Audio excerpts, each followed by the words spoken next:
I'm not scared to talk about money. I'm not scared to ask for it. And I say that within reason. I don't think you can just go and ask for a pay rise tomorrow for no reason. But I learnt pretty quickly, like, your worth.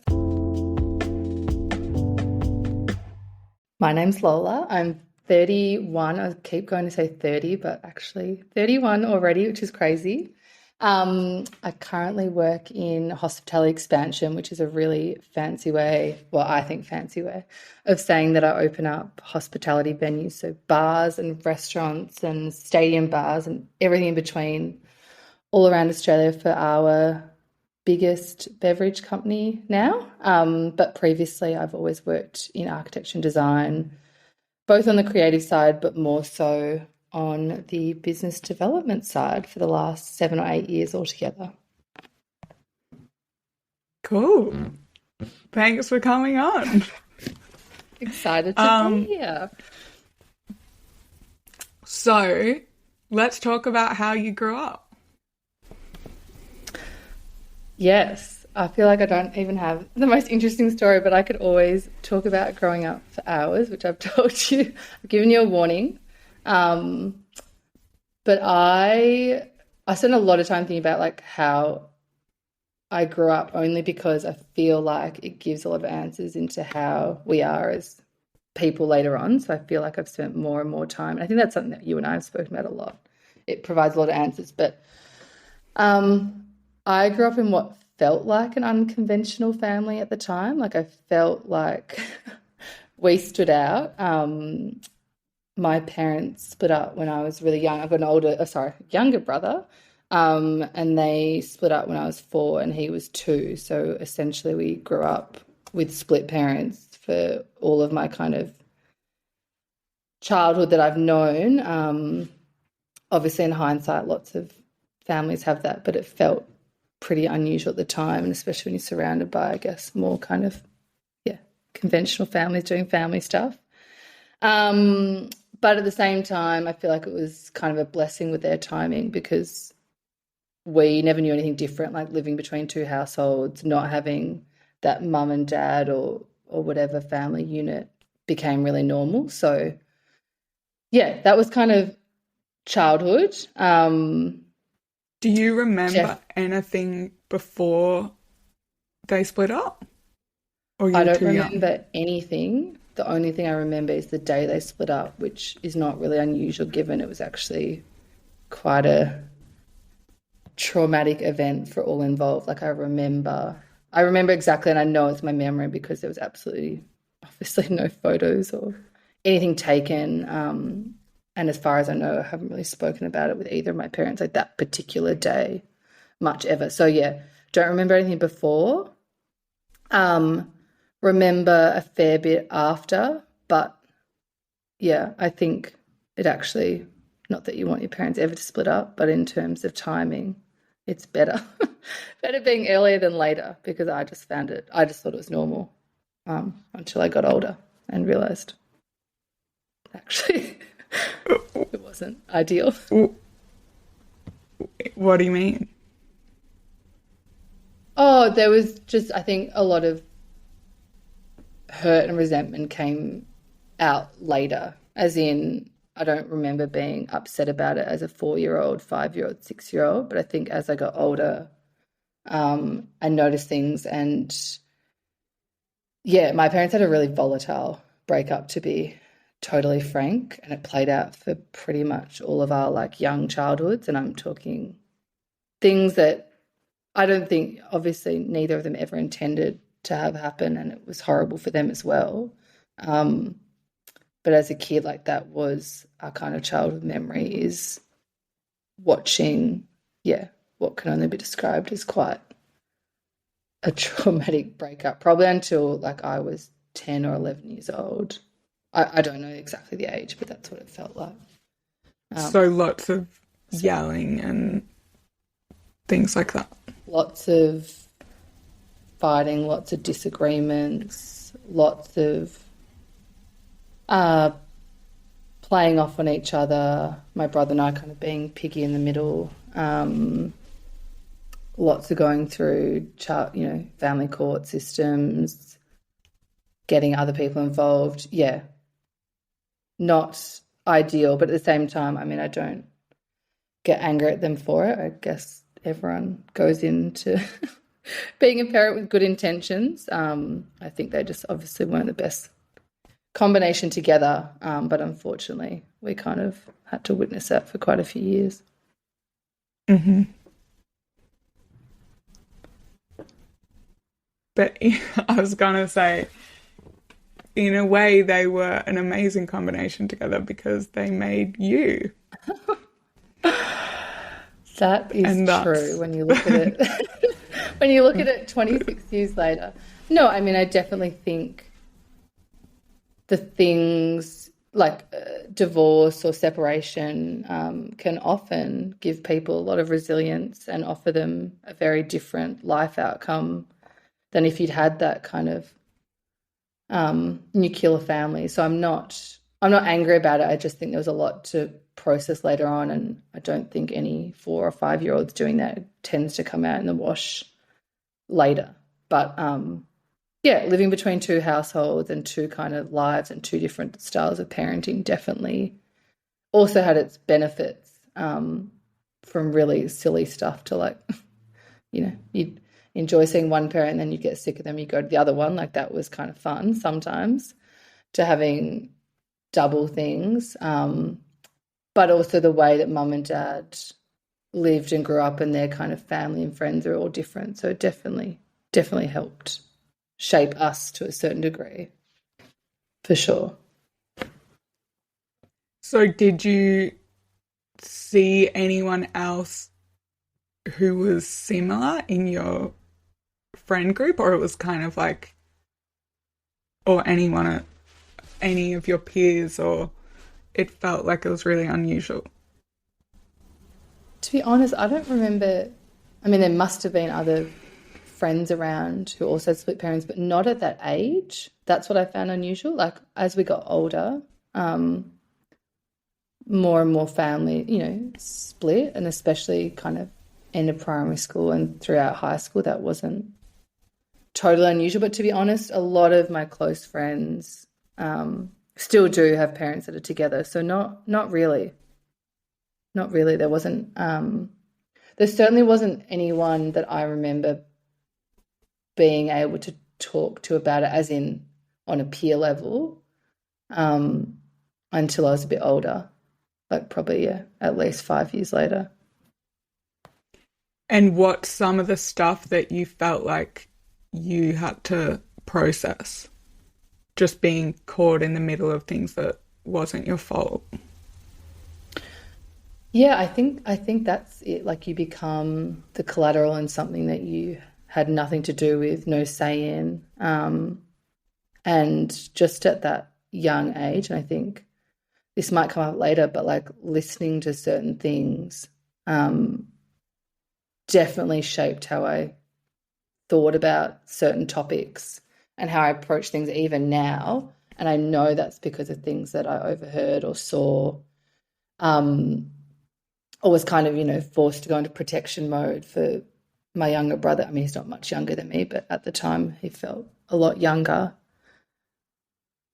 They were the sorts of things. And then kind of, yeah, being the messenger between the two when you didn't want to be, that's incredibly difficult again at that young age. I think, as you get older, you can probably say piss off or, not interested in playing that role, but you don't really know how to respond to that when you're a lot younger. So,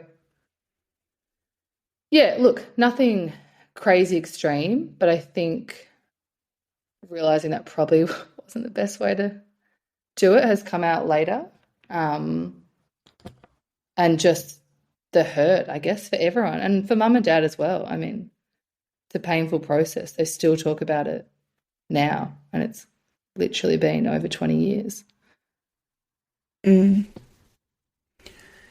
So what I just realized in your introduction, you didn't say anything about money and your passion for Oh, yeah. financial empowerment. Is that the right way to say it? And I I wondered think whether financial empowerment.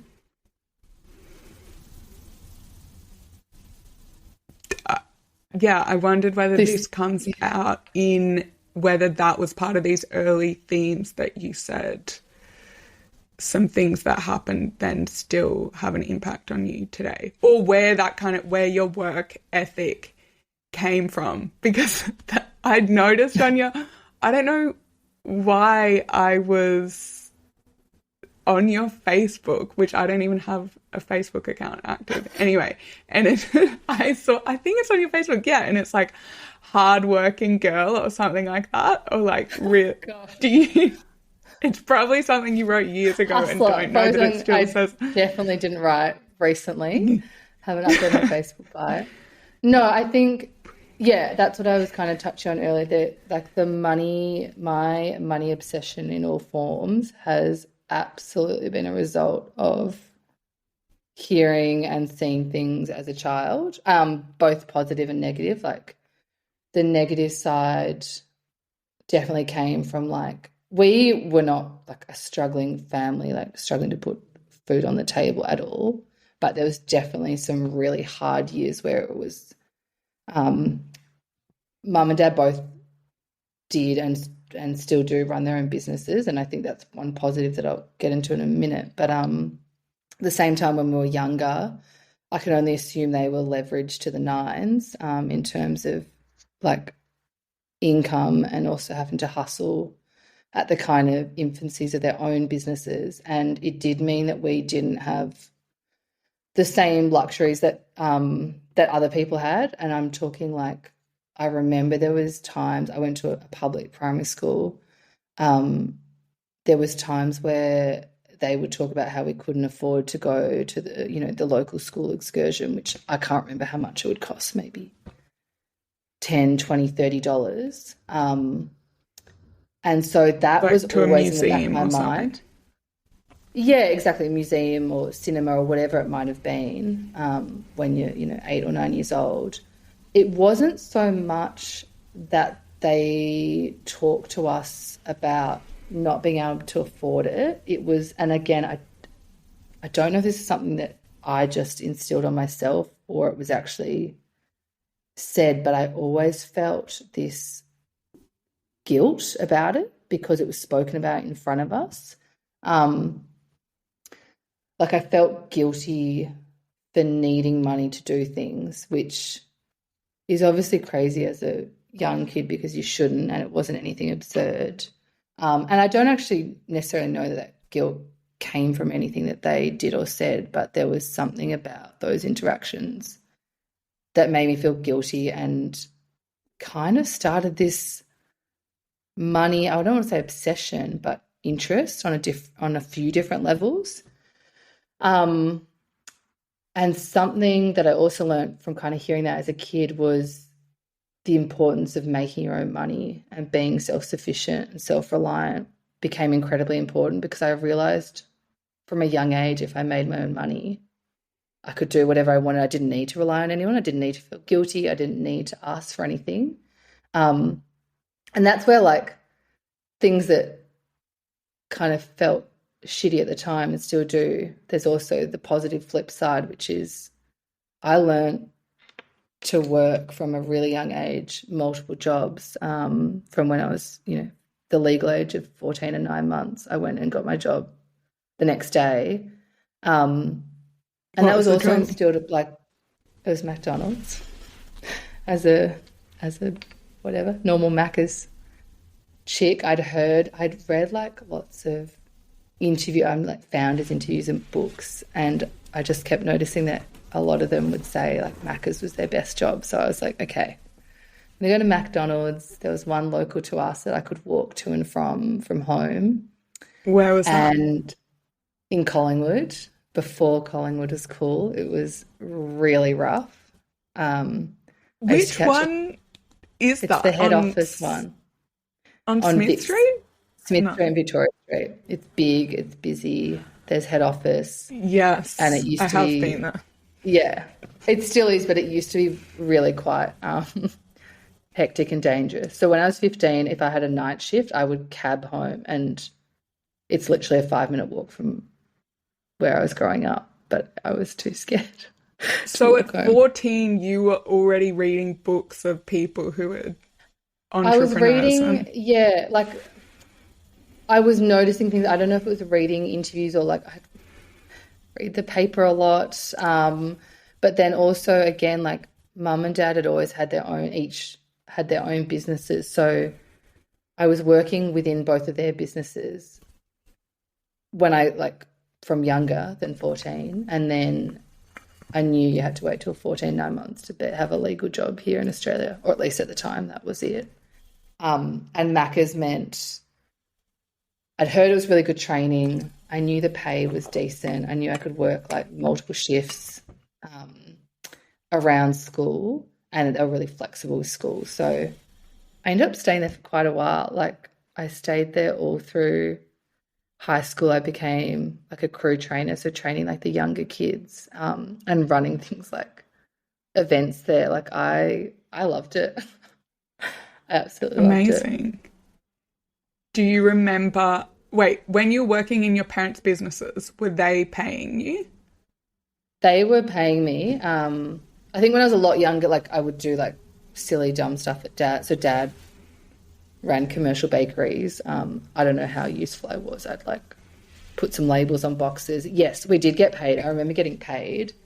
And then as I got older, I think I stopped working for dad because I probably turned into a bit of a princess. I was like, I'm not doing manual labor. And then I worked at mum's health clinic for probably 6 or 7 years, like throughout end of high school and all throughout uni. Kind of front of house, running accounts and like reception work. But again, I was doing that, Macca's, and another job actually. Yeah. And was that your idea, or did they kind of put that idea in you, like, this is how the world works, you can work and we'll give you money? No, they never like I think it was one of those things that you absorb naturally. Like I watched them work. We went to after school care because, whoever's house we were staying, like mum and dad had to stay back and work. We'd, at mum's we'd often cook our own dinner. At dad's we'd go out a lot because they were both just running, crazy hours, plus kind of raising us each individually as single parents when they had us. So I think, no, it definitely wasn't a pressure thing. I just noticed like that was kind of the thing you do. I really liked the idea of having financial independence. And then I don't know what happened, but at 16 or 17, I decided I wanted to buy a property. Like I'm not sure if I read something. My dad would talk about property a lot. And so it's not really out of the blue that I decided like that's what I want to do. But from the moment I decided that that was going to happen in my early 20s, I just thought, why not hustle and work 2 or 3 jobs on top of like school and uni? I ended up missing like not being able to do a lot of the fun stuff because, I'd have to be at work at 7 a.m. or I'd have to work till 10 p.m. But I didn't find that a bad thing. Like I just was really obsessed with wanting to own a property. So to me, it was kind of like a small sacrifice for a big reward. And again, no one had said like, you need to do this. But it was something that definitely came up in conversation at home. And what did your friends think about it? Um, I feel like it was really mixed because again, I went to a public high school, and I only say that because the people that I've, remain really good friends with, we come from such varied families and backgrounds, but most tend to come from like pretty working class families, and a lot of their parents like run their own businesses. So it wasn't really unusual. Like most people worked, but I wouldn't say to the extent that I did. And for example, like during uni, a lot of people would drop work to focus on uni, and I didn't. I think I did like, part-time or three-quarter time during uni, especially during my master's, so that I could work. It wasn't that I wasn't supported, but I also knew I didn't have the luxury of, someone paying my way while I didn't work, if that makes sense. So it was kind of, they went hand in hand. I wanted to earn an income, but I also knew if I didn't, I'd be either like chewing into savings or, yeah, I'm not sure what my alternative would have been.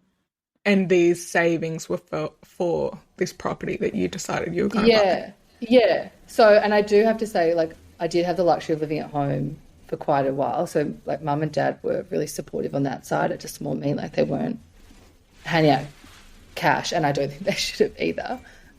But, you know, growing up, we were surrounded by people that did have that.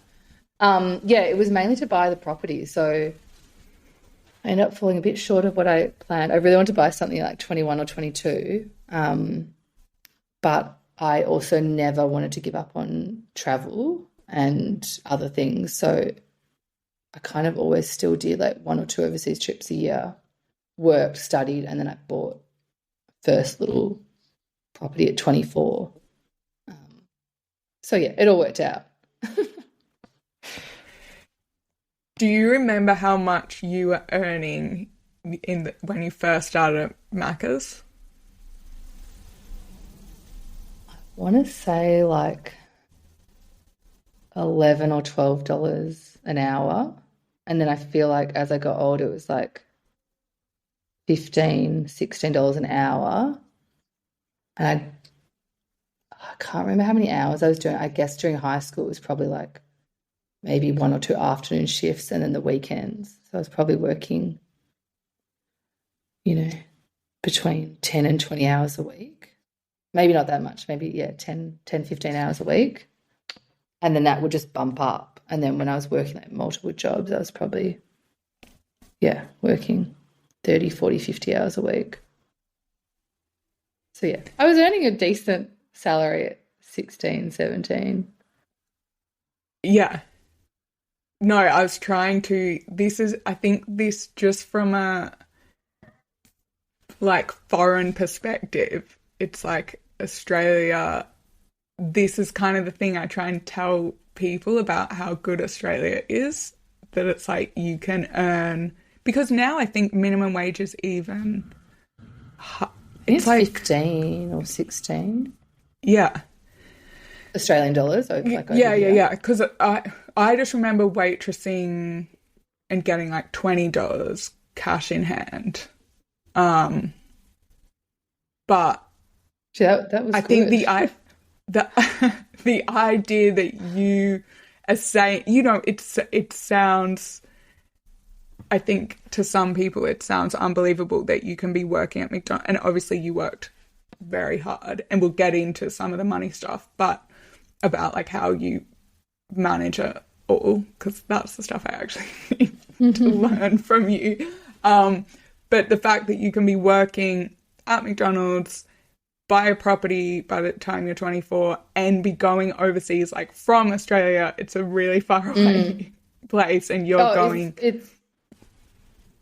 It's insane, and I guess that's why everyone calls it like the golden land. It's why, you know, so many people want to be here. Like, it's why my mum immigrated here when she was in her 20s, because it is this like, yeah, crazy idea that you can have it all. And I think like when we were living overseas, I would tell everyone, if you are happy to work hard here, I don't think you can really go wrong. Like, there's, at least at the moment, there's enough space for everyone who's happy to put in the hard yards to have a place to earn a decent wage.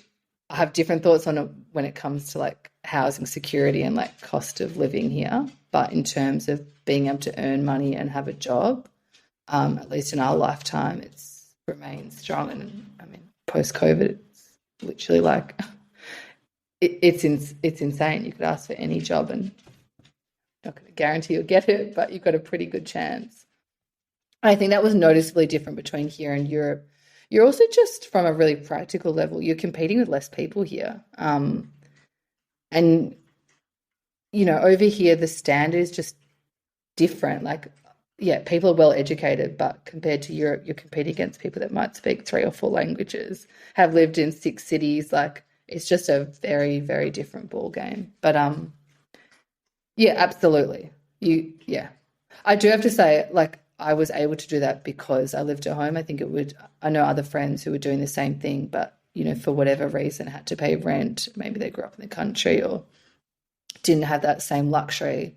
And I wouldn't have been able to do all that. So, um, yeah, I think it's very circumstantial.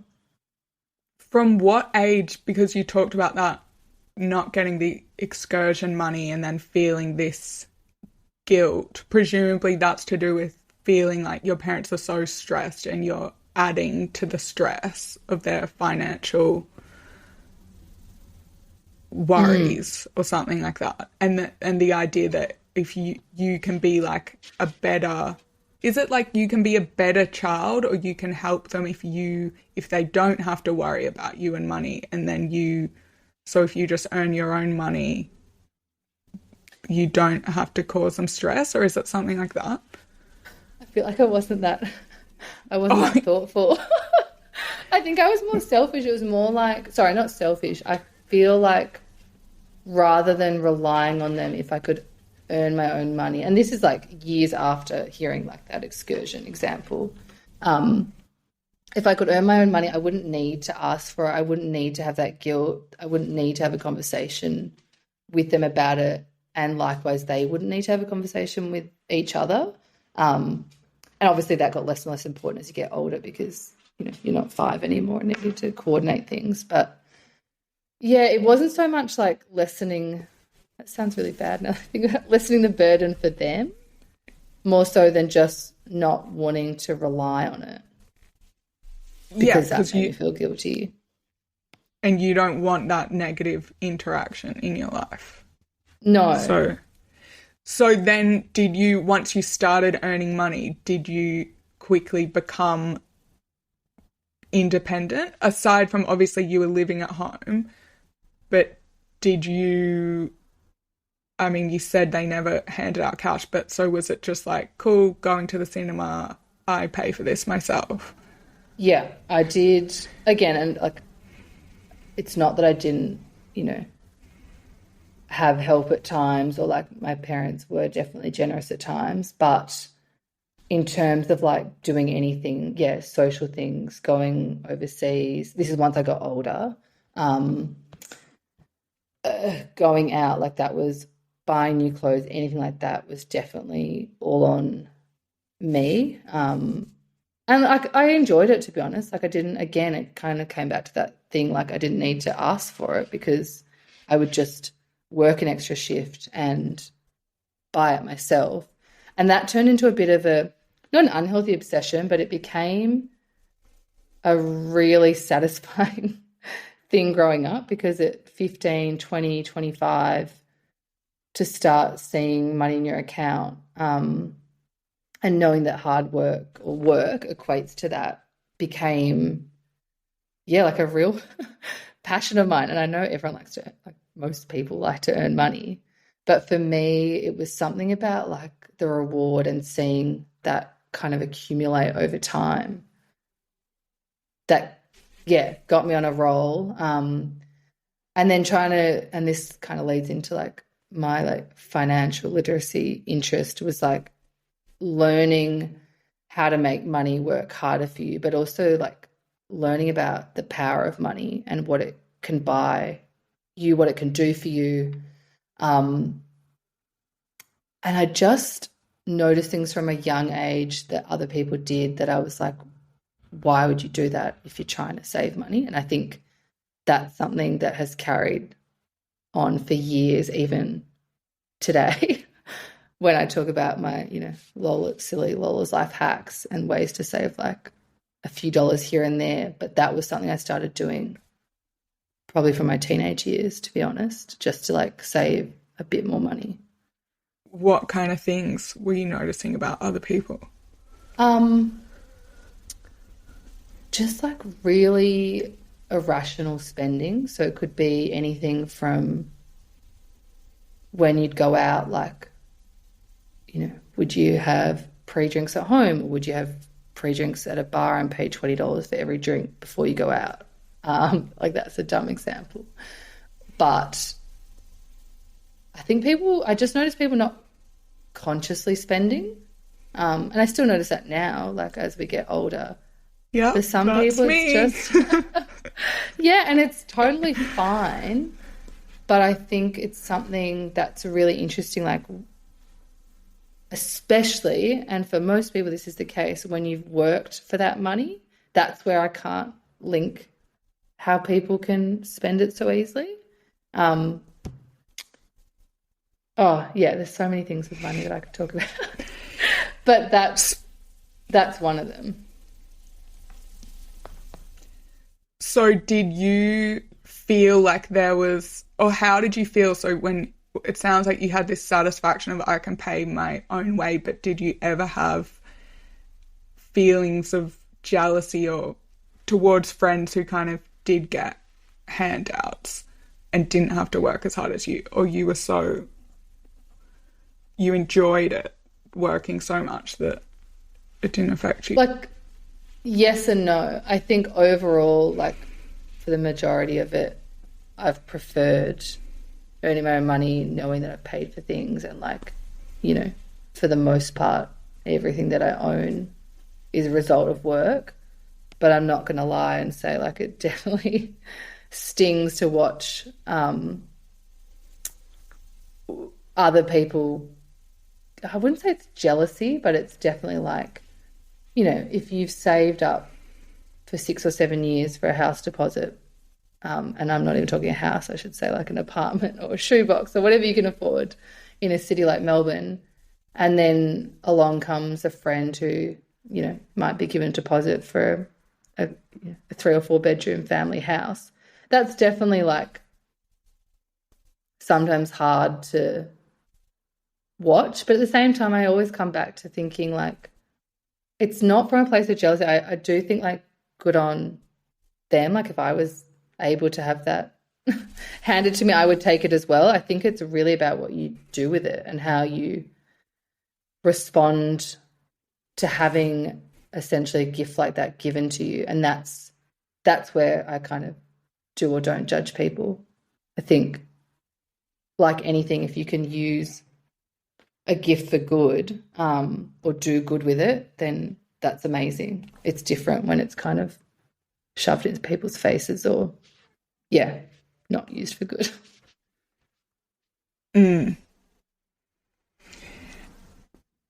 Yeah. Yeah, that stuff's complicated.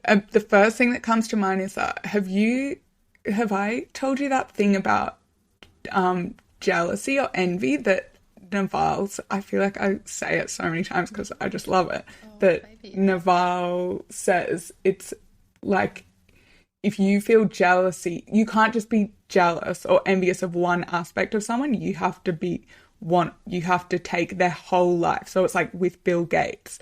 It's like, okay, do you really want to be Bill Gates? Like, he just had this super public, messy divorce. Like, he's worked like 7 days a week for like 12 hours for the last, it's like, cool, he has a private jet, but it's like, and I think the same. Yeah. So when, you look at someone, it's like, wow, they're getting this, but it's like remembering, it's like, oh, you have no idea, they might have this awful relationship with their family, or, maybe their parents buying them that house out of guilt because they never, spent time with them, or, they're in an abusive relationship, like so many things. But then the other thing is, what I've talked to you about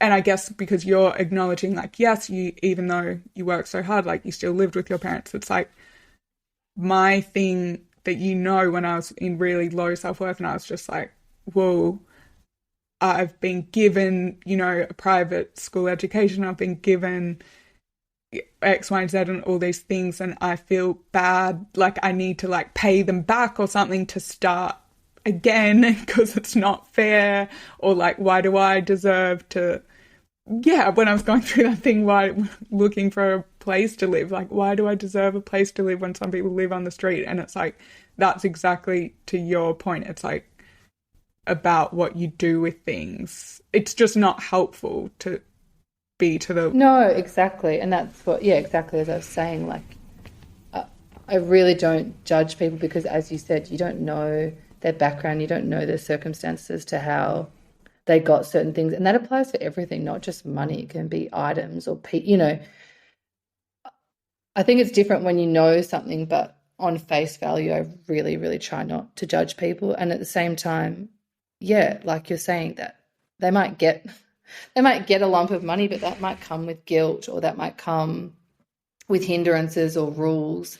And at the same time, yeah, is that really how you want to use it? I don't know. Are they happy? I, I don't know again. So yeah, I do think you've got to look at it a bit more holistically. And yeah, there's of course times like I'd love more money. I'd love to buy a third or fourth house. Is that going to be a reality?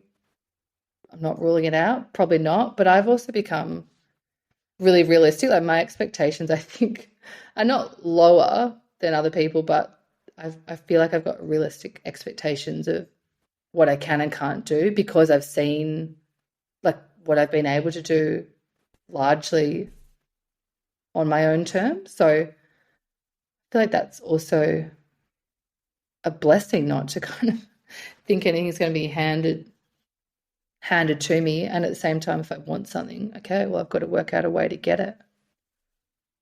Yeah, so I guess it's that feeling of satisfaction you get that it doesn't, it's even literally as basic as cleaning your room or, having your stuff together. And it's like, I put in the work to make my space look nice or something. And people discount this stuff as like, it's bullshit, but it's like, actually go and do something for yourself and see how much better you feel. And obviously, yeah, this is particularly with people who, struggle with depression and things like this. It's like, I feel like it's that related thing. It's like,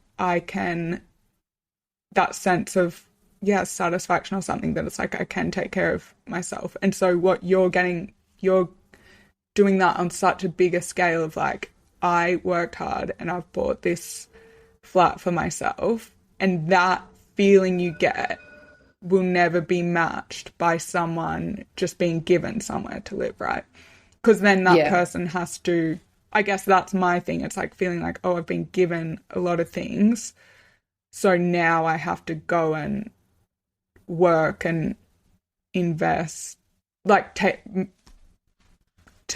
advantage of those things and then use it to contribute back to the world, whatever, like build more from that.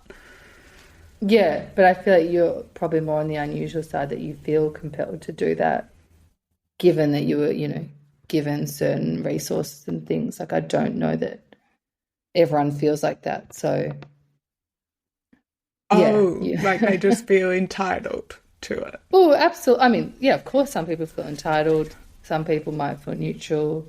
You're kind of on the other end of the spectrum where you feel, compelled to do something.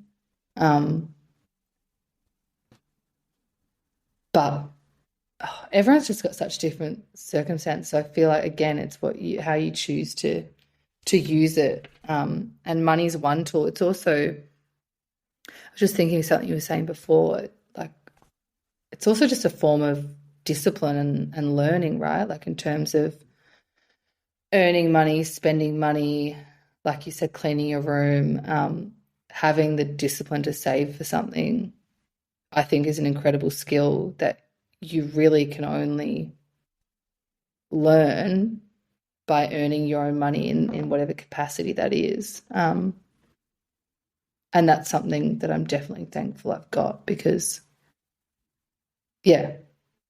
it's like everything. You can kind of tip it to a dangerous scale, but at the same time, if you've got discipline, you've got a goal in mind, it's incredibly rewarding to see it come to life. And so did you start that kind of budgeting, I guess, or like some kind of saving system from the beginning? Like when you saw the money coming in, did you allocate like, okay, I want to buy, like I'm wondering how how early the system started because I've just put in system. Did I tell you this? That I read The Barefoot Investor and now I've like made the bank accounts and I'm like I need to give you a actually few other having books. discipline.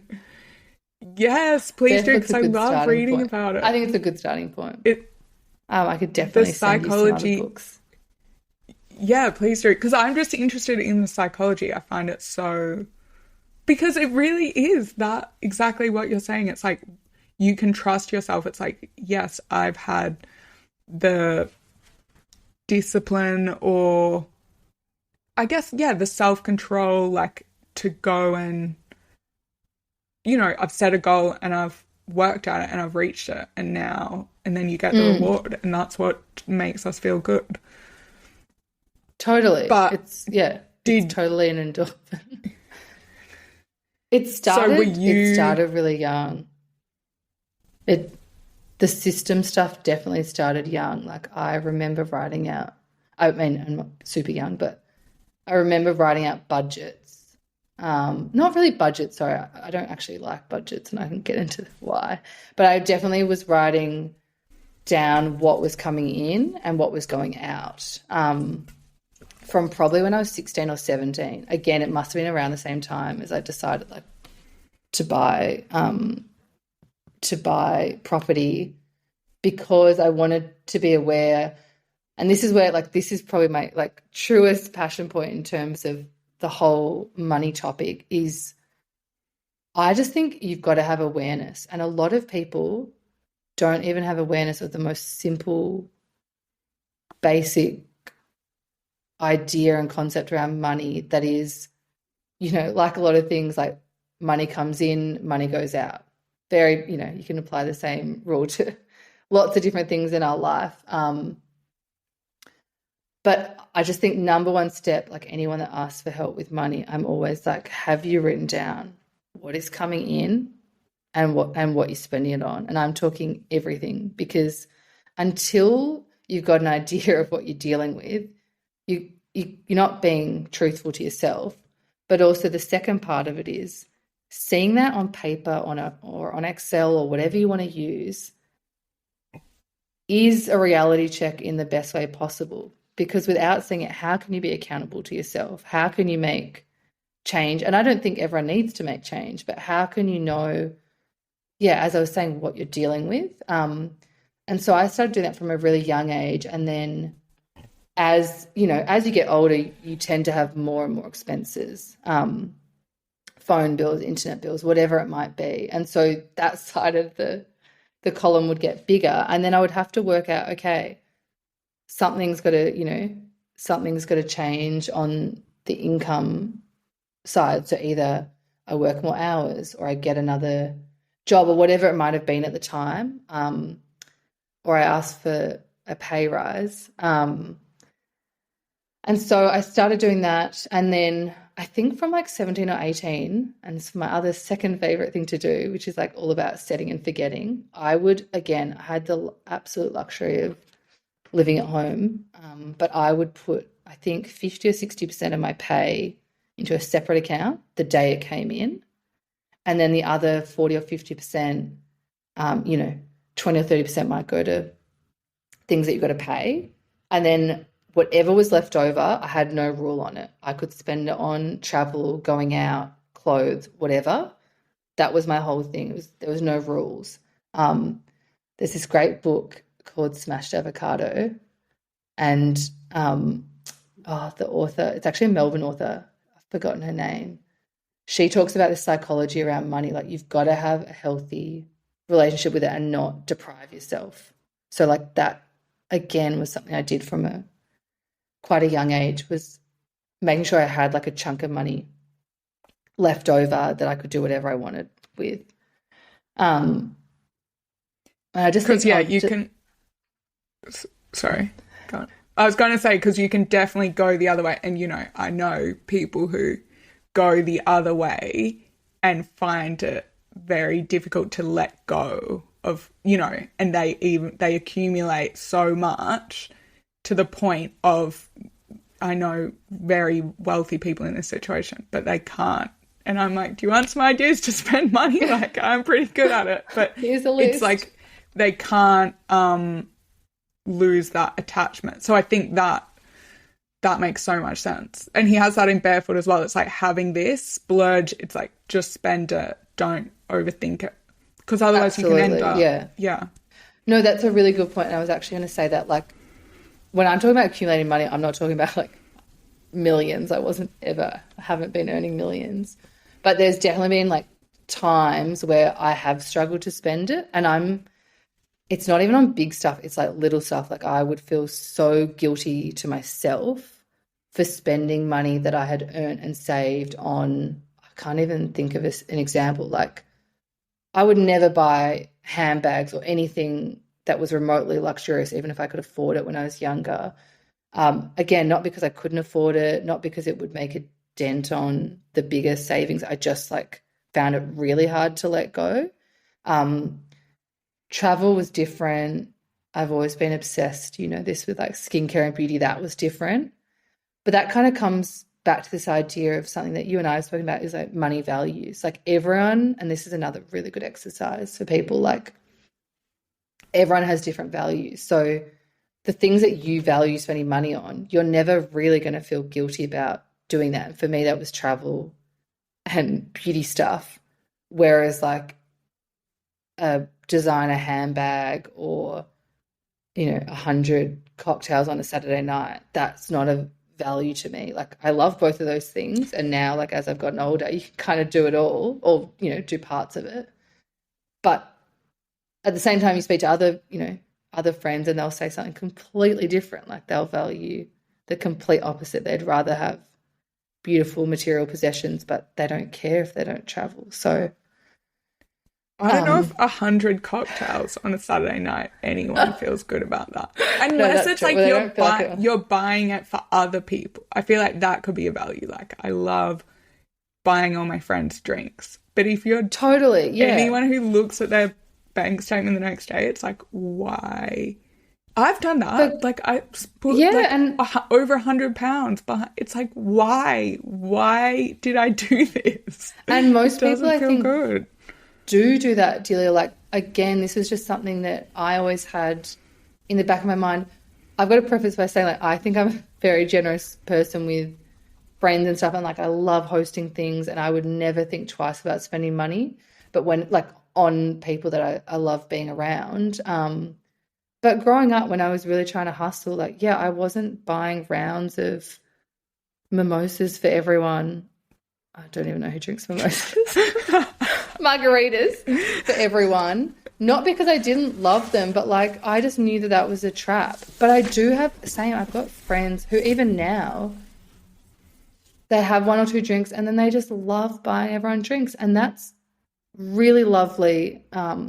And nothing to feel guilty about. But at the same time, if you're trying to save or like work on that, like that's, probably not what you should be doing. But that's also, that's probably a lot of behavior, which is also with, drugs and all kinds of, that people are like, why did I do this? Why did I go and spend money buying whatever? And it's usually like because you were hammered. It's like you wouldn't have made, like if you're the first round of the night, like you and Bass getting engaged and like celebrating, with a glass of champagne for everyone. That's so different to like, I'm smashed and I'm going to buy these 20 people who I don't know drinks. And then that's, then you're like, why? That's not a values thing. That's like, I made a poor decision when I was really drunk. Yeah. Well, I don't think anyone regrets being generous when they want to be generous, right? Whether it's drinks, a dinner, taking friends on a holiday, whatever it might be. But they tend to be like poignant times in your life, not every Friday or Saturday night.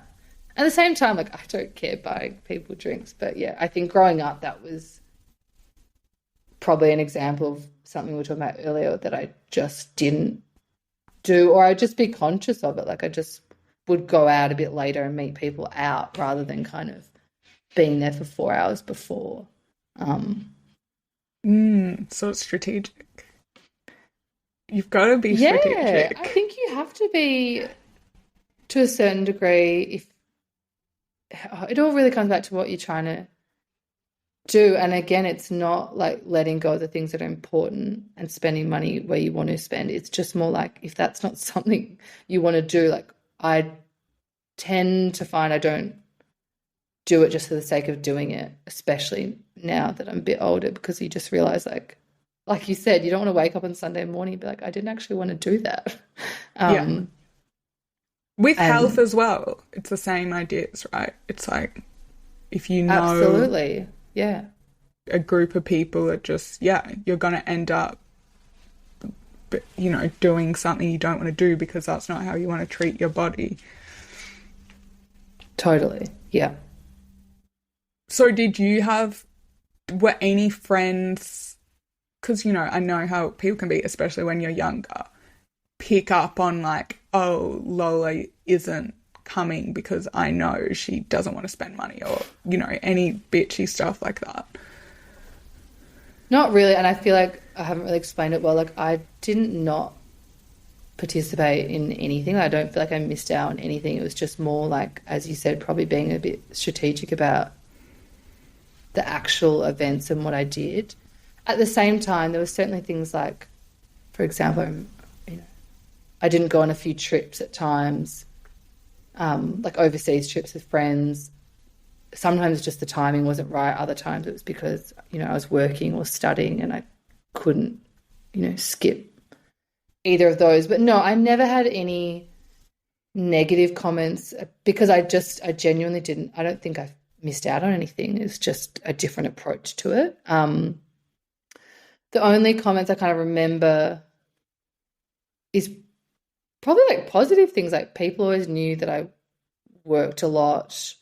And I feel like the comments that I would get were probably more self-deprecating to the person saying it because it was like an insecurity of theirs, like, oh, you know, Lola's working so much, trying to be a hustler. And that's actually not on me because I just was working because I wanted to work.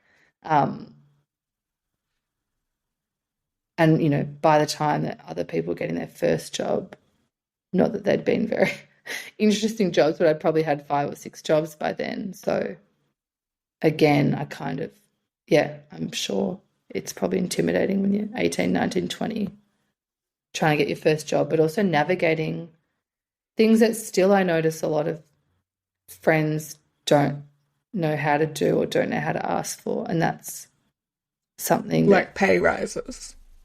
yes. That's what I was going to ask. When did you ask for your first pay rise? So when I was like working kind of hospital and retail jobs, I never asked, like you know, you'd get an increase every year, or as you like change roles. I never asked just because it wasn't that I was scared. I just kind of went along with what it was at the time. But my first like proper salaried job, I asked for a pay rise within the first 8 months, I think it was 6 or 8 months. And that's something I'm really like proud of and like have definitely learned through all my kind of money education is I'm not scared to talk about money. I'm not scared to ask for it. And I say that within reason. I don't think you can just go and ask for a pay rise tomorrow for no reason. But I learned pretty quickly like your worth, and particularly within this business I was working for, I knew my worth. I knew how much work I was putting into it. I knew that I could grow even further, and I knew what impact I was having on that business. So it made, it certainly wasn't easy, but I had a really strong case for it, and my role had completely changed. So that turned into a pretty regular occurrence in that job. I was probably asking for a rise, yeah, every 10, 12 months. Were you nervous? Or it was just very clear to you, I deserve this? There's always a bit of nerve. I think I was incredibly lucky that that job I had a really close relationship, and strong relationship with my boss. So we always spoke about things openly. So I was never like going into those meetings having never spoken about it before, which helped a lot. And I was also working on the business side, so I had like direct insight into what I was doing and what that correlated in terms of their revenue, but also kind of pipeline work, which again is a bit of a luxurious insight that not everyone gets. Definitely a bit nervous. Yeah. But people should, I mean, not that necessarily that you're going to get to see all the numbers, but if you're doing a job, you should have an understanding of you're working for a business whose goal is to drive revenue. And it's like, how does my job allow the company to do that? Like, if you don't know that, and working at McDonald's, it's not something you really have to ask because they make money by selling burgers and you're serving a customer. The customer, that's the transaction. But in any job, you should have an understanding of it because otherwise you'll feel like, why am I even doing this? Like, you need to be connected to the goal. Absolutely. I couldn't agree more. And I think that is something I've always been intrigued by and interested in. But I have to say, like, so many people, a few things, don't know their worth to start with, which is incredibly debilitating, but it also comes from a confidence thing. But secondly, don't question that. They don't know, like you said, they don't know that their work directly correlates, in most cases, to revenue. Or they don't ask, or they're not interested. And again, this comes back to that kind of whole broader idea and interest about money that I've got is a lot of people just aren't interested in knowing for whatever reason. It might be that it's intimidating. It might be that they genuinely don't care.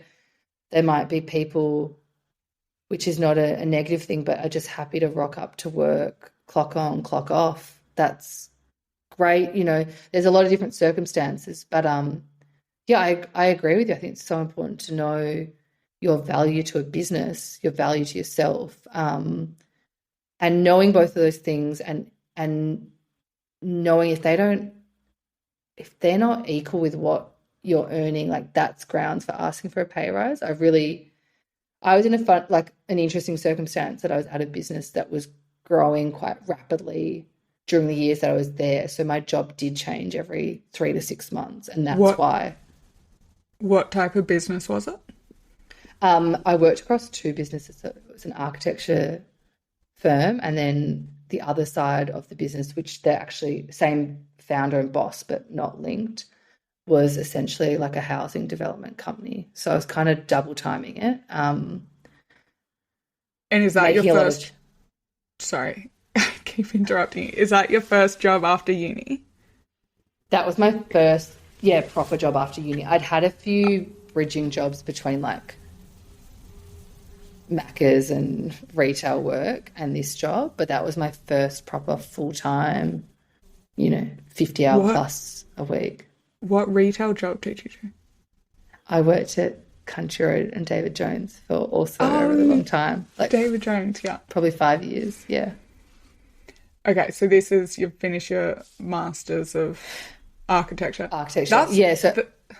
That's another thing that obviously, oh my God, so much we could talk about, but obviously you felt you were able to do a Masters knowing that you can, that you could manage that time. Like you didn't feel like, because a lot of people wouldn't, it's a financial decision, right? In part to continue your education. Mm.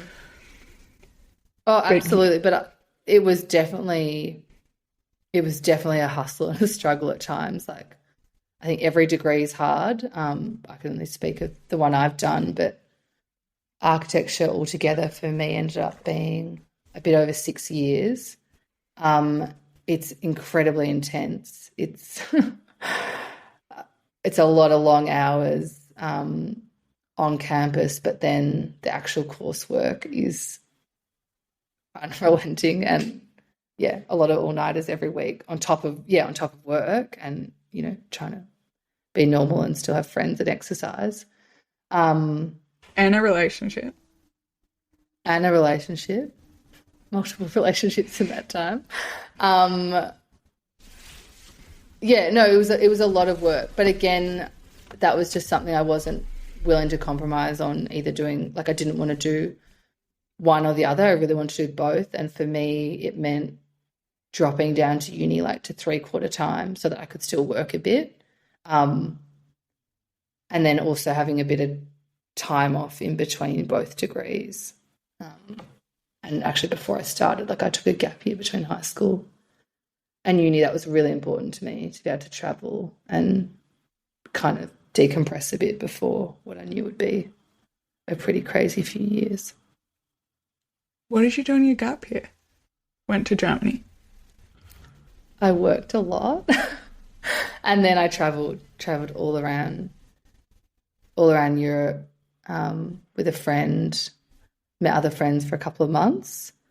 And then I think I came home and worked because, again, I just was like, oh, I may as well work. I also just didn't know any different, or I wasn't very good at I've never been good at just sitting and being still. So I think I worked, travelled, then worked, and then started uni the following year. Oh, that's so okay. We have to go back to the pay rise, but I also realised we haven't talked about Germany, how your mum's German, how you Yes. The independence you had as was it like you're a 16-year-old and you went over by yourself? Yeah, 14 or 15. Yeah, so mum immigrated to Australia from Germany in her early 20s. I think she was 23, 24, which is pretty incredible because it's obviously nothing like now. You don't have the connection and ways of staying in touch. But what that meant was, as a result, and I didn't really speak about this earlier, but we pretty much lived it sounds so dramatic, but we had kind of two lives. There was Australian life and German life. And even when things were tough, and I guess this is why things were tough, we still went to Germany every year, which is pretty amazing that mum and her family would make sure that would happen. So Germany's always been second home. Her whole family's there. We grew up speaking German. We went to German school. We went to school in Germany for a while. I skipped, or not skipped, When was that? missed a lot of... When did you go to school in Germany? I went to school there in year 4 or year 5 for a little while. And then on and off through high school, we'd spend a bit of time, chunks of time there too. So spent an incredible amount of time. And each trip, we'd go for a while because just not easy to pop in and pop out. But where would you fly via?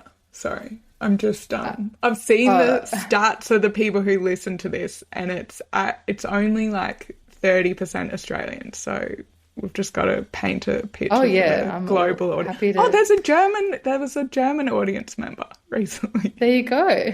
Dann kann ich auf Deutsch sprechen. No, I won't speak in German. Early days, I think we always flew Singapore Airlines. We'd go Melbourne, Singapore, Frankfurt before they flew into Hamburg. And then later on you do Singapore, Hamburg, because our family's right up north. And then... So it's 24 hours or whatever. Yeah, 24 hours. Flying I time. think the best you can do it even now is 21, 22 hours, but most of the time it's 24, 25 hours round trip. And then probably the last 10 years have mainly gone via Dubai or Abu Dhabi, because then they would fly directly to Hamburg. So it saved another trip from Frankfurt to Hamburg. But and then they're on Germany has been farm. Your mum's family near Hamburg. Yes. So mum grew up. Yeah, well, 45 minutes, an hour north of Hamburg. Really rural. There's more cows than people. It's tiny. There's a couple of hundred people in that area. So complete opposite to Melbourne life. Really beautiful area, very quiet. I think we loved it as kids, and then as I got older, didn't love it so much because I definitely think I'm more of a city slicker. So it was quite hard being in a really still and quiet environment there. But it was really special. And again, like, you know, I talk about some of the negative parts of growing up with a family that was a bit strained, but on the flip side, like, we were given this opportunity to have so much time over there, to have a German passport, to speak German, which, you know, felt like an annoying hindrance as a child, having to go to Saturday German school, but now I just can't thank mum enough. And then the other really important part of that was my grandparents over there. Like, I was always incredibly close with my two German grandparents and my Australian grandma. And they just, they played such a special part in our life, but just were a huge support and sounding board. And the ability for them to be there for us as grandparents, but also to kind of be a bit of a barrier and sort of like laugh behind mum and dad's backs when things are really crap, is something that will always stick with me. So, yeah, Germany and Europe in general has played an incredible part in my life. And then coming back to money, for me, that's something I'll never, ever give up. Like, I'd rather not buy anything materialistic for years if I know that I can get there frequently. It's much more important to me. Mm-hmm.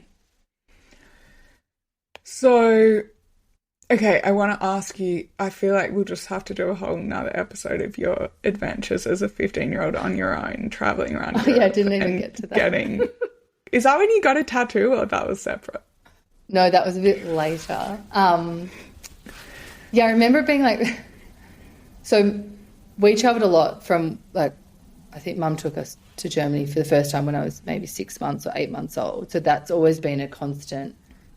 At 15, it's just going to sound wacky to other people, especially here in Australia, because travel is, you know, as we've discussed, it's a big ordeal to get over to Europe, just even in terms of like flight times and distance. But at 15, and how much it is, right? And, you know, what's kind of the cheapest flight you can get to Europe? I mean, now it's gone crazy, right? But at the moment, it's like this year I paid 1,800 or 1,900 Australian dollars, which, what's that in pounds? 1,200 pounds? No, maybe? like half. 1,000? Okay, yeah, like so like 1,000 pounds. And then I've looked for next year and it's about the same. So that's actually, I think that's a really good price for summer, that is, for European summer. It obviously fluctuates. But yeah, 15, I'm not sure where the idea came from. Oh, I had my like very like best friend at that time. Her parents were both from the UK and they had moved out here. And so she kind of understood this like hybrid life between countries, and her parents definitely weren't Australian and were still kind of finding their way. And for some reason, we decided we wanted to go to Europe, but both sets of parents, okay, my dad was definitely not on board, but my mum, they didn't find it unusual because my mum had travelled by herself all across Germany and Europe from when she was like 12, 13, 14 years old. Like that was why? Like, and this is like without phones, obviously. To see family, to travel, like it was mainly like visiting family, but that just wasn't unusual. So I think, trying to justify it, in her head at 15, she was like, Lola knows what she's doing. We've done this trip 100 times. She has a friend. We weren't like going, like we were visiting friends and family for the most part of it. We did have some time in Paris by ourselves. But I remember at the time I was in high school, like I still have friends today being like, your parents were whack for letting you go over there. And I guess it is a bit wacky, but it wasn't weird for us. Yeah. So I went when I was 16 or 17 to France on my own, but that's exchange. So it's like you are being passed on to a family. Like the idea of you staying in Paris on your own. Like, where did you even stay? Oh, Paris. Paris was a bit wild. It didn't go quite to plan. We'd like booked this kind of like tour thing, not tour, but like an all-inclusive package, but some things went wrong and we like lost the tour group. But at that stage, I mean, we had phones, but like you were using Like a roaming. Like it just wasn't. Kentucky. No, no, it wasn't Kentucky. No, it was much daggier than Kentucky. It was like all different age people, but they were like older. It wasn't like a party bus. It was like a tour that was going from Germany to Paris, or with other Germans because we'd like come from Germany. And they But give you accommodation. Yeah, it was like all included, but yeah, a few things went wrong. It was a good lesson learned. For the most part, everything was fine, and we stayed with like a lot of family. But yeah, a couple of things definitely went wrong, particularly at the end. Like my friend, she was always great, but she was really bad. Like she'd always like lose her phone, or like, you know, at that time you always had to carry cash on you. It's not like now where you can just use your travel card or credit card everywhere. And she would just like forget to get money out before she was flying to the next country, and would literally get stuck without, like, couldn't get in a cab or anything. And then on the way home we had a medical emergency with her. So like it definitely didn't go all right, but we came back alive. Just literally in the last 8 hours, I thought maybe this won't go so well. But yeah, it wasn't like a weird thing in my family for that to happen, or to be, you know, to be able to do that. Okay. I really want to ask you how you feel. I feel like we genuinely will need to do another episode if you're up for it at some point, because I think people's reaction to this might be like, hang on, 2 trips a year to Europe for like £1,000 a ticket, buying a flight, and Melbourne isn't cheap, right? It's like the average house price is $1 million now or something, right? Or, yeah, I think average housing is like 1.2. I'm not in a house. I should I should say that. Okay, yeah. But buying a property, all from working at McDonald's, like, or from, you know, working these multiple jobs, and putting us up, you know, going to uni, people are going to be like, how does this actually work? But, which I think probably the key to some of these things is in like asking for these pay rises. So I want to go back to that, but first I want to ask you, how do you feel about this culture, or this kind of attitude that it's like, life is so hard for us, for our generation, we will never be able to afford houses, we will, you know, the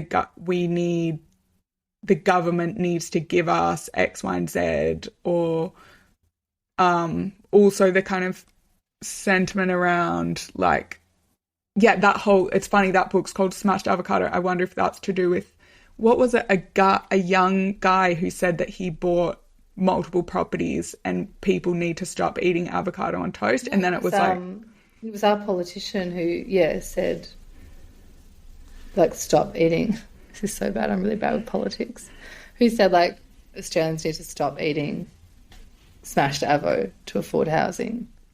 As in, so, the idea being we spend all our money on brunch rather than coffees and brunch. Absolutely. And that's, I don't think, totally untrue to a certain degree. But no, that's a good question. This comes up around dinners, like probably on a weekly basis, this idea of like, so right now, and I hate like being like Australia, but I guess that's like what I know best. But right now, as far as I know, our parents' generation, so those who are in their kind of 50s, 60s, 70s, will be the most wealthy and, should I say, like, fortunate generation that we've kind of experienced thanks to kind of their parents. So we've seen an influx in, like, they're reaping the rewards of some really clever and long-term investments, both in stocks and property, and also I don't think we're at the tail end yet, but we are kind of at that in the middle or oh no, not at the end. We're in one of our biggest housing booms that our country's ever experienced. So I think it's a really, really interesting topic. That's where, again, it gets hard, like back to that earlier question we were talking about when like people are handed to them. Our parents, and I say that as a generalist term, that's something that I do find hard to watch, and it's not because I don't think that they shouldn't have it, but we're seeing our grandparents' generation pass away and our parents' generation sometimes being left with, literally millions thanks to investments both in housing and the finance market. So that's one side of it. I definitely hear a lot of the other side, which is kind of like, poor us, our generation will never have it good enough, tax our parent, how do I feel about it? Oh, to be really honest, I don't think it's a simple solution. I don't agree with penalising those people because of it. But at the same time, I do absolutely agree that it will probably not happen for us in the same way that it did for our parents. Most people our age won't be able to afford housing. Like I don't know the exact stats at the moment, but I know pre-COVID it was kind of like 50-50 between rental and purchasing property in Australia, or definitely within Victoria and New South Wales. And I can clarify that because our market's pretty different to what you experience in Europe and the UK. We've predominantly been a purchasing market because here the rental market's volatile. You're on a year lease and every year you're kind of at the mercy of the landlord. Yeah, well, in Germany, it's like the state owns a lot and then they control the whole market, and then mainly so don't private. buy there. Yeah, mainly like private companies now. But if you're on what was called like an old lease in Germany, your rent couldn't really increase, and it was essentially like never ending. So that's like a very different model. We don't really have anything like that here at the moment. We've sort of starting to see like trickling in of rent to buy schemes, but it's nothing like, for example, that you see in Germany. But what was I saying? Back to like, yeah, it is a really interesting question because we are not going to reap the same reward that our parents did. I just don't see how it's possible. Like it's not going to be viable unless you're born into or receive wealth some other way later on to be purchasing properties at, now $2 or $3 million. But what do you think about what you've achieved? I think this really comes back to a mindset thing, to be honest with me. Like, and I said that earlier, what I've achieved is great. It's also very relative, and I've been really realistic about it. Like I don't sit here and, again, I'm not ruling it out, but I don't think I'm going to own a $6 or $7 million property anytime in the near future. Like that to me is not a realistic goal. I've also got to couple that with like having spent so much time in Europe. My expectations are different. Like I'm really happy living in a beautiful apartment that's going to cost me $500,000 to $1 million less than what a lot of my friends are looking to buy. Like, so that's where my expectations and goals change. Yeah, but it's also like, why do you need a $6 million house? That's kind of absolutely. And I could spend like another hour people. talking about why people, especially in Australia, have this obsession with owning big property, because it also comes with a whole host of other money things that we could talk about in terms of maintenance and upkeep and like actually realizing that you've got to pay for that over the long term. But yeah, I think our expectations have to change, and that's for everything.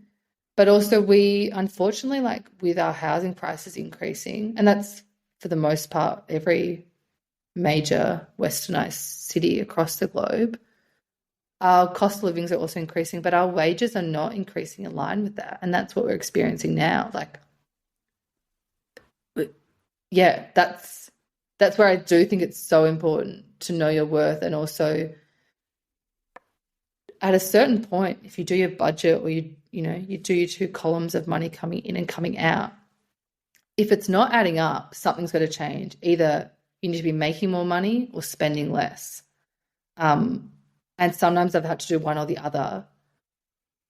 I've also, no, I wouldn't say fortunate. I've also made like decisions at certain points to, change jobs or ask for more money when it was appropriate, because I feel like that's important, and it's also the way that you get ahead to a certain extent.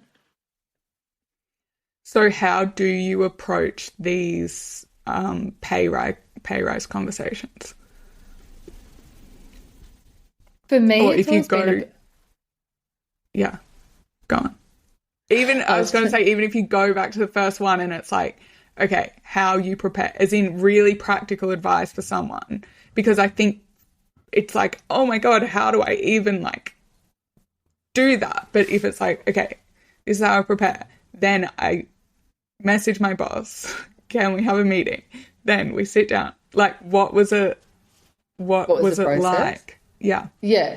Oh, and it's absolutely daunting. It doesn't matter how confident you are. I think like asking for a pay rise is one of those situations that's like it's you're very vulnerable because you've kind of worked something up. I'm going to assume in most cases you deserve it or you think you deserve it, and then you're kind of putting yourself out there and waiting for an answer.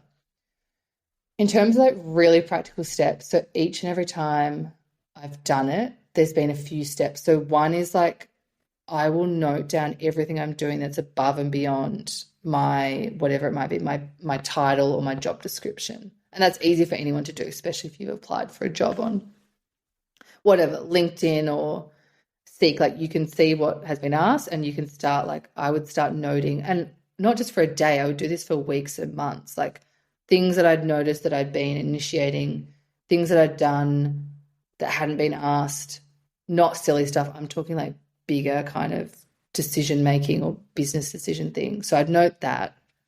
My second part would be putting together a bit of research in terms of like similar roles and what they were being advertised at. So again, I'd jump on whatever it might be, LinkedIn or another platform, and find out like, are there any roles out there that are the same or similar? What are they being, what salaries are they offering? And then pretty quickly, I'd work out either, okay, cool, my salary actually is in line with what other jobs are, or hang on, this is like substantially less. In certain industries, you can also find out like, so in the architecture industry that I was mainly working in, I won't even get into the complexities, but there are award rates like you get in hospitality, like there's minimum salaries per level.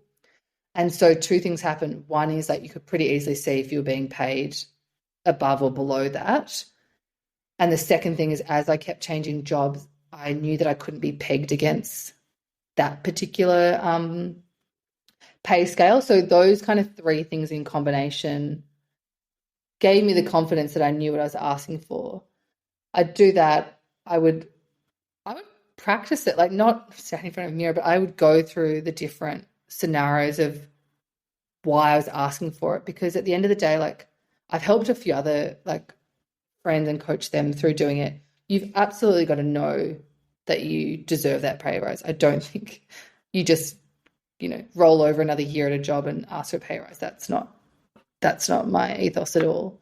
But I'd play that out, and then I would normally always write it in like a simple but like kind of letter form, like a one pager about why, and then I'd have a meeting about it. So I'd pretty much not read out that letter, but use that as kind of a basis for what I was asking for. There's like that, but I also like I can't ignore that I did have And that strong relation. would you give them that?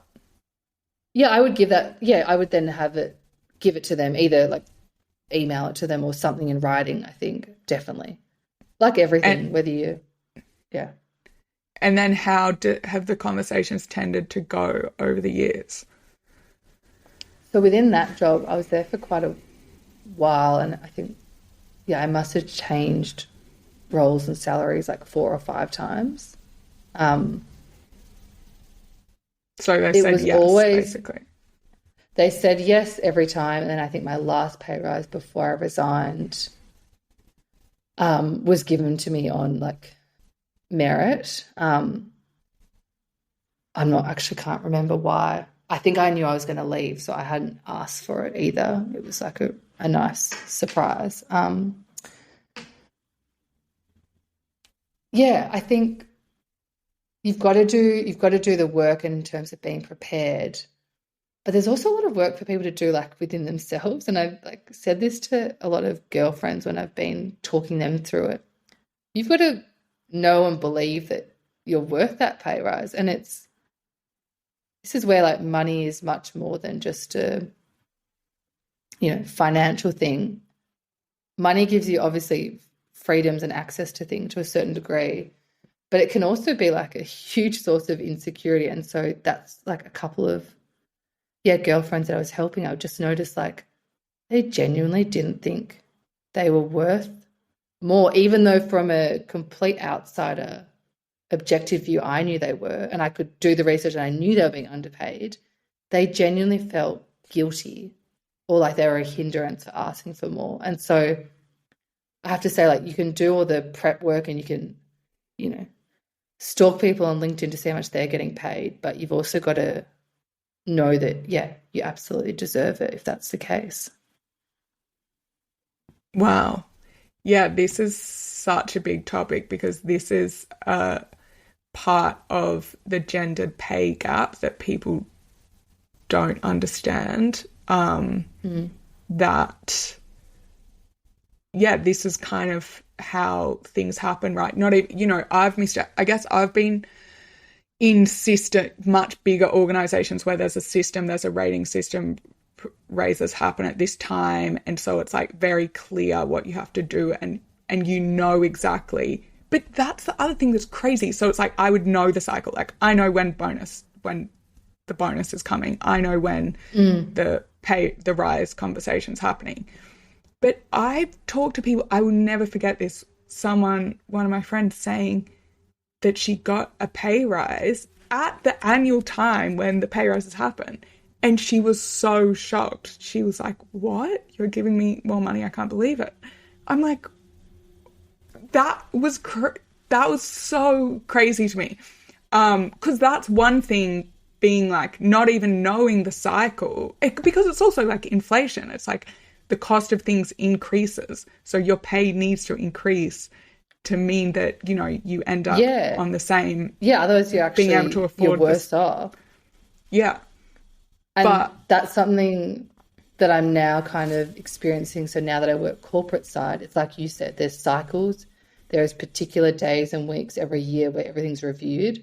If it's not reviewed, like you're waiting till the next year, which I'm really not used to. It's not necessarily a negative, but it's just a completely different way of approaching it.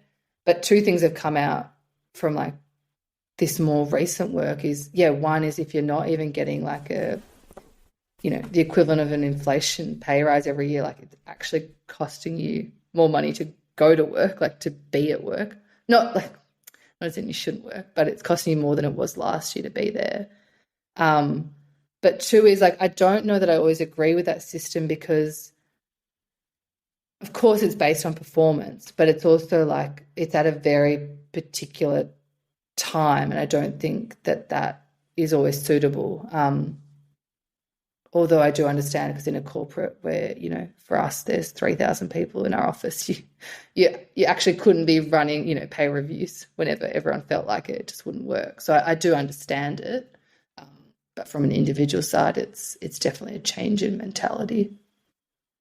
And you can always, so that's what I was going to say. Because everything seems standard, like the sign-on bonus and things like that I've been fortunate to have at some of the jobs, but I didn't realize, like I just took everything as given. It's like, here's your bonus, and I'd be like, okay, thank you. Whereas then later I would talk to usually male colleagues, but not always male colleagues, And I'd be like, why didn't you negotiate that? Why didn't you get more for your sign-on bonus?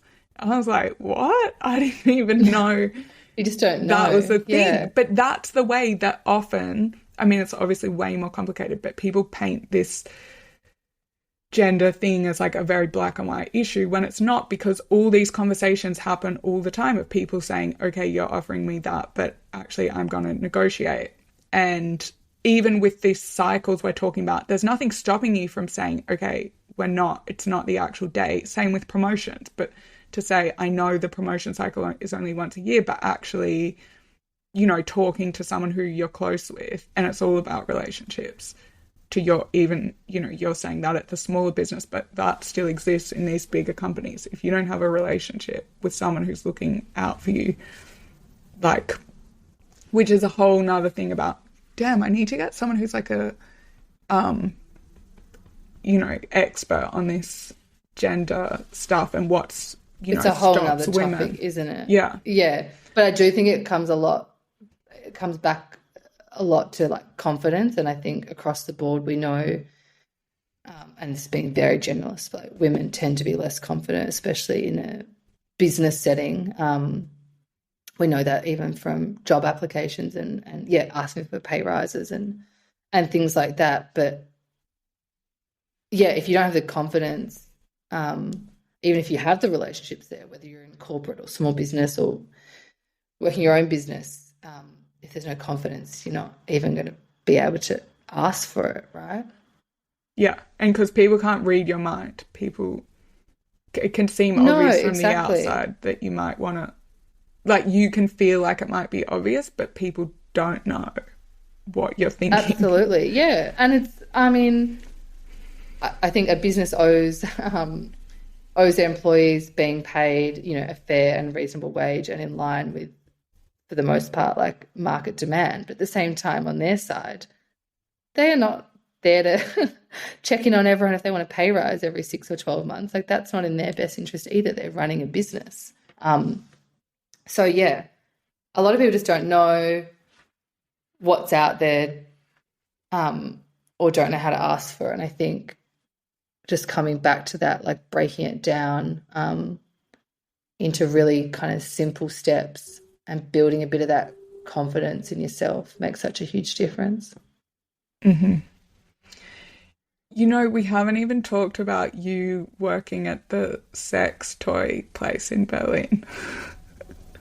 I love that you brought that up. No, we haven't. Maybe that needs another episode. Yeah, A different topic. I know. That's also just going to sound really vague and blasé to anyone that doesn't know me. In the corporate office, to clarify. Yes, we should be clear. In head office. For a very interesting Berlin-based company. But yeah, I was working in project management and product development, which is a whole nother mini career that I had. Yeah. Okay, well, we've been chatting for an hour and a half, so we should probably wrap up as much as, yeah, there's so much more we could talk about. I think it's so awesome, by the way, that you are willing to help other people. And that would be, I think that's the most valuable stuff that people are probably like, will be like, please get Lola on to teach us more, because it is like, it's like you've figured this stuff out, but you're willing to say like, because you could be like, great, I've got the confidence and other women or other people don't, and they're just going to fall behind. But you're like, no, everyone should be able to do this stuff. And that you're like, it's actually not that hard once you learn all the systems. But I think the hard thing is definitely the internal work. But definitely anyway. Internal work. Yeah. No, I think, I'm happy to come on anytime you want me. But I really try to be, everything I know and learn and have done is not revolutionary. I don't think I'm an expert or anyone who's special at all. But I do think that's one thing I try and live my life by, which is being really generous and helpful to people wherever I can. And that's one thing I've noticed is just like, this is particularly for like friends, like being a soundboarder, helping be that person that they can talk through asking for a pay rise or looking for the next job or finding something else that satisfies them. Like if I can do that, to me, that's a gift in itself to be able to offer that to people. Like I absolutely love it.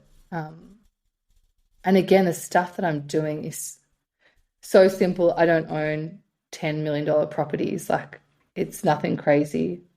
But even perhaps talking to people about expectations and how to get there is enough to, help someone kind of set up on their money journey. And I think you do something way cooler than owning $10 million properties, which is taking your friends, including me, on holiday to Florence, which is pretty insane. Which, again, I feel like people are going to be like, how is this real? We need her to teach us all this stuff. Happy to take you on a holiday anytime. I shouldn't say we took everyone just on a me, holiday. Not the audience. Yeah, true. Maybe one lucky person. Is there anything else I'm aware of how much I cut you off. Sorry about that. So is there any, like, when I feel like you were going to say something and then we went off track. Anyway, so is there anything that you didn't say that you wanted to say? No, I feel like, I think I covered everything. I mean, there's so many other little things I could talk about, and even like back to childhood stuff, there's just so many things that I think of now that come up later. But no, we definitely covered a lot. I feel like an hour and a half is a lot for people to listen to my late night voice too. Okay, last two questions. Actually, three questions. Do you have any practices to help? Do you have any mindfulness practices, basically? This is a trick question because you know that I'm not very good at like meditating and mindfulness. No, these are the questions I said I would ask every guest, but I've been bad at asking them. Because I think the whole thing is to bring back that we all struggle with various things in our life. And that meditate. Yeah. I don't know why I wanted to make this a question. No, I think it's a good question. How do you manage anxiety or things like that? Which some people... It's a good question. And I could talk about this, could be like a whole nother episode.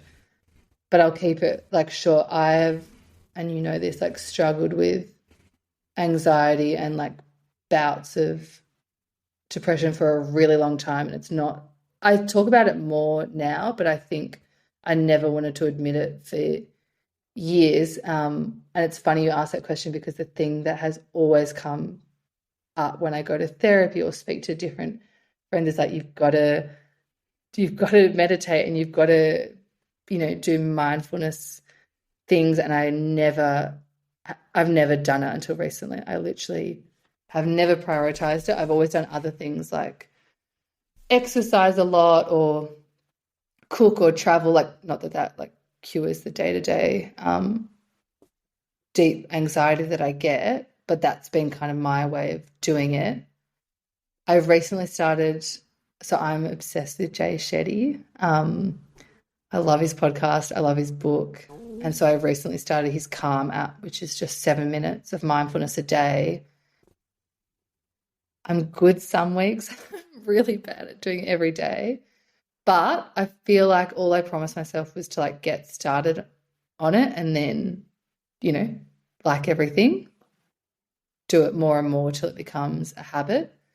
So I'm not great at like being deliberate about mindfulness work or meditation work, but I think I've become a lot more aware.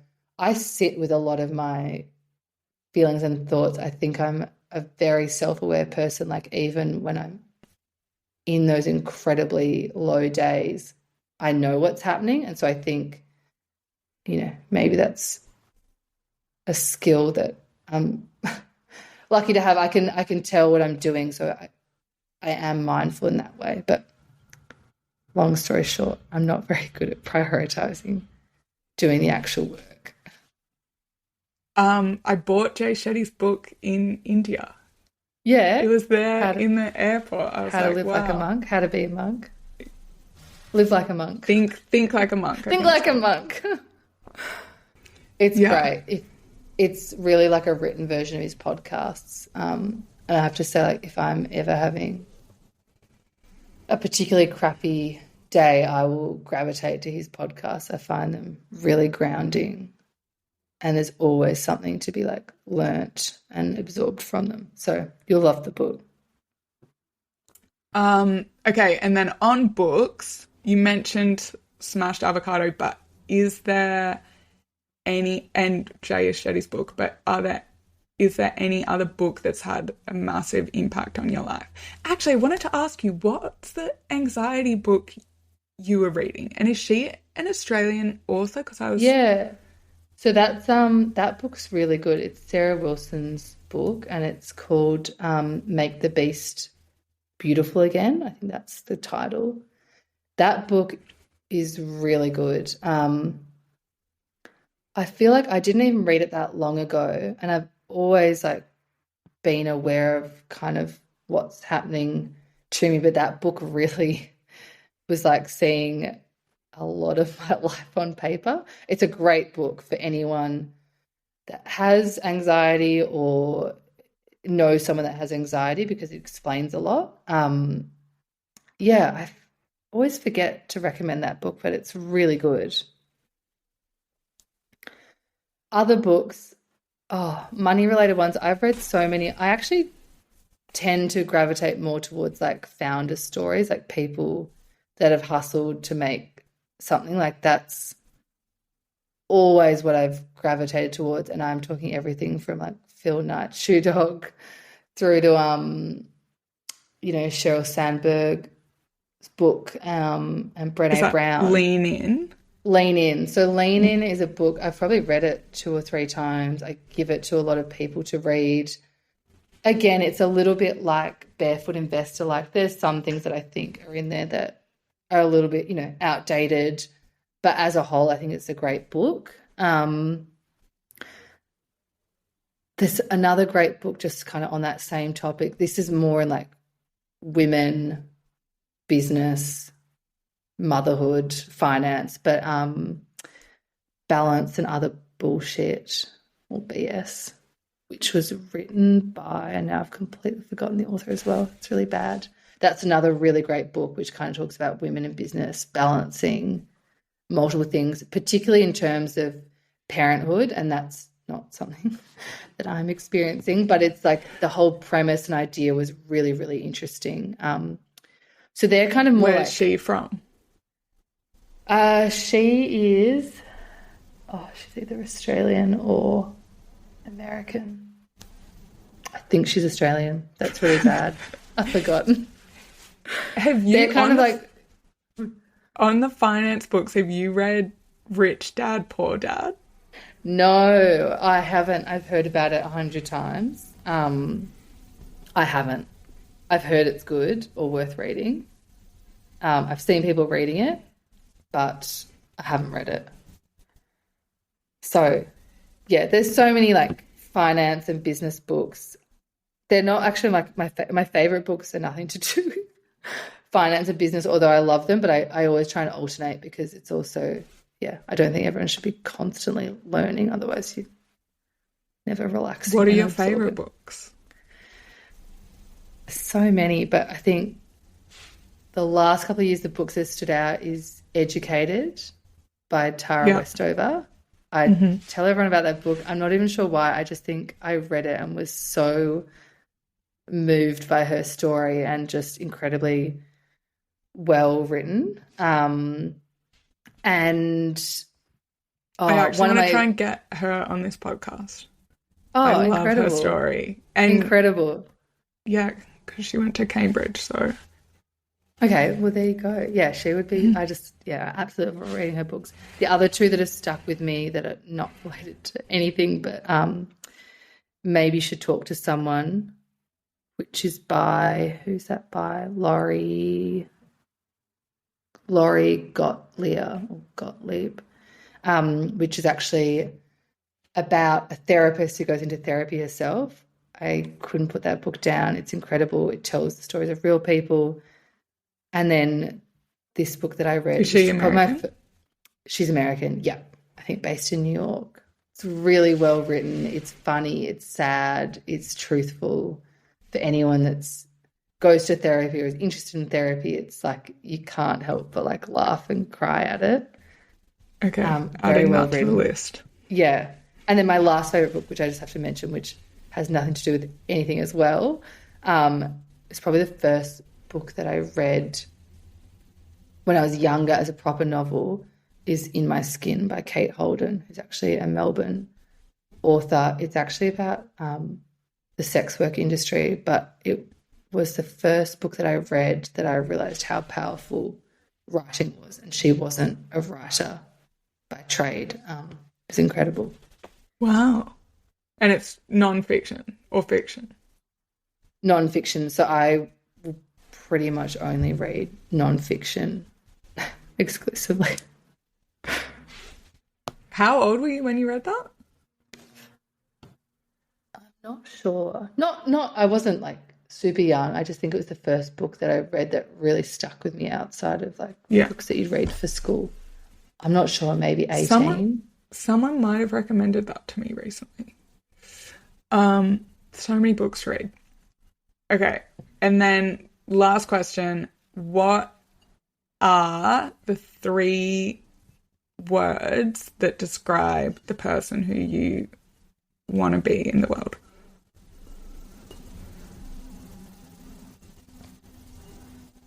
I think thoughtful, impactful, and my last word would either be kind or generous with my time and as a person. Nice. Okay. Thanks, Lola. Thank you.